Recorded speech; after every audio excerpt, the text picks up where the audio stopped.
নমস্কার বন্ধুরা, আজকে আমাদের একটা বিশেষ দিন। আজকে হচ্ছে জামাই ষষ্ঠী। যার সন্তান আছে তাকে এই পুজোটা করতে হয়। দেখো, আমার একটু বেলা হয়ে গেছিলো পুজো করতে, তাই ভিডিওটা দেরি করে দেওয়া হচ্ছে। এই যে পুজো করার জন্য পাখা চাই, পাখা নিয়ে নিয়েছিলাম, ফল কিছু লাগে। যাই হোক, আমি অতটা ভালো মতো নিয়ম মতো পুজো করতে জানি না, যতটুকু জানি সেইভাবেই করলাম। এই পুজোটা পুকুর কিংবা কুয়োর মধ্যে করতে হয়, কিন্তু আমাদের এখানে পুকুর কিংবা কুয়ো নেই সামনাসামনি, তাই বাড়িতেই পুজো করেছিলাম কালী মন্দিরের সামনে।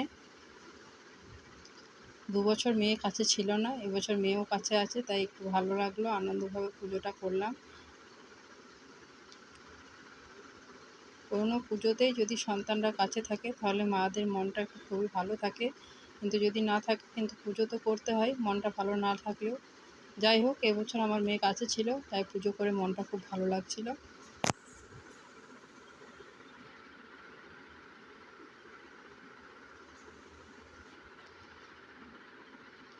অনেক কিছু নিয়ম আছে, আমার শাশুড়ি অনেক নিয়ম করে পুজো করতো, কিন্তু আমি অত নিয়মকানুন জানি না, যতটুকু জানি ততটুকুই করলাম।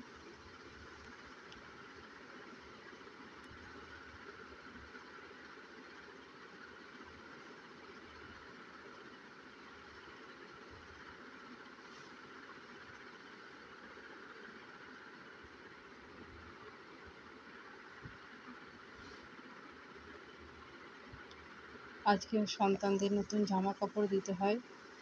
আমি গোপুসোনাকেও পুজো করে নিয়েছিলাম, আর গোপুসোনাকেও নতুন জামা পরিয়ে দিয়েছিলাম। ওটার ভিডিও করা হয়নি, ভুলে গেছিলাম।